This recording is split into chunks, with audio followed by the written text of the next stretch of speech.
Our first witness today is Professor Matthew Slaughter, who's the Associate Dean for the MBA program and the Signal Company's Professor of Management at Tuck School of Business at Dartmouth College. In 2010, Professor Slaughter authored a key study for the Business Roundtable on small and large businesses working together, and we look forward to hearing more about your study today, and welcome, Professor. Committee Chairman Graves, Ranking Member Velasquez, and fellow members, thank you very much for inviting me to testify. The topic of today's hearing is extremely important. Although the news for American workers has improved somewhat in recent months, America's labor market remains quite damaged. Today, America has 110.7 million private sector payroll jobs. The first time the U.S. economy reached that number was in March of 2000. America has created no new private sector jobs in 12 years, during which time its civilian labor force has expanded by about 15 million people.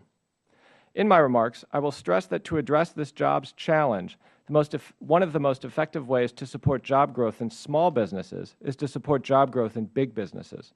This is because of the extensive connections between large and small businesses, especially through the supply chain selling to each other the goods and services used as inputs in production.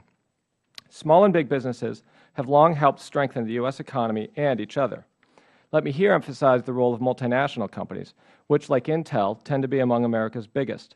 Both the U.S. parents of U.S.-based multinationals and also the U.S. subsidiaries of foreign-based multinationals enhance the American economy by their capital investment, exports, research and development, and good-paying jobs. Though far less than 1% of all American businesses, multinationals in 2009 accounted for, in the U.S. private sector, 24% of jobs, 41% of investment, 71% of goods exports, and a remarkable 84% of research and development. Neither small business nor large business operates in a vacuum. Rather, each is deeply connected to the other in product markets, capital markets, and labor markets. One important connection is time. Small businesses of today can grow to become the big businesses of tomorrow. Many of America's largest and most successful companies started small, indeed as the quintessential person pursuing a dream from a garage or a dorm room. And many of those small startups were born and thrived because of having a big business as a major, if not the only, customer. Another important connection is the supply chain partnership, companies selling to others the goods and services used as inputs in production. To make their own goods and services, large companies buy many important inputs from small companies, and vice versa. Input suppliers and their customers strengthen each other not just by generating sales, but through many other channels, such as sharing information and performance standards.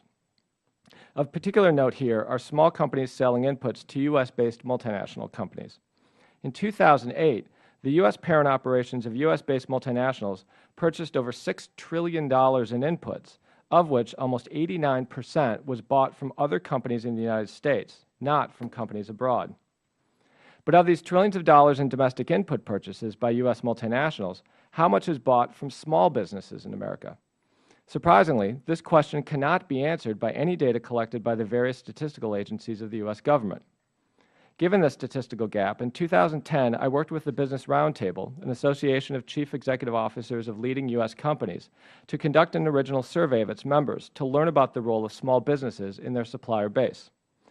Taking these survey results as representative of all U.S. multinationals, I found that the U.S. parent operations of the typical U.S. multinational buys goods and services from over 6,000 American small businesses, buys a total of over $3 billion in inputs from these small business suppliers, and relies on these small business suppliers for over 24% of its total input purchases.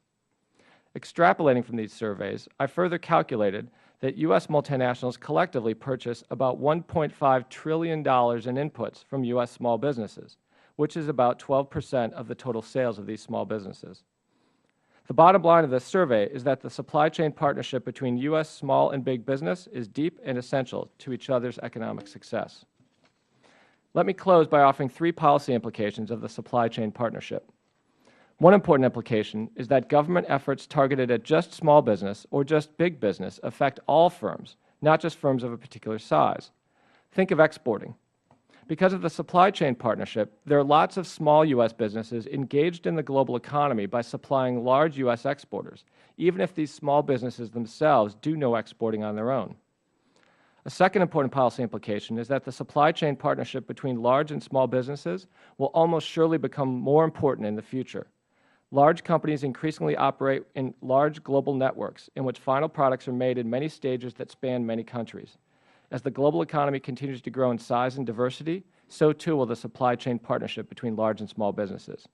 And a final important policy implication is that to better support the partnerships between large and small businesses, U.S. government data need improving in various ways. Let me thank you again for your time and interest in my testimony, and I look forward to answering any questions that you may have.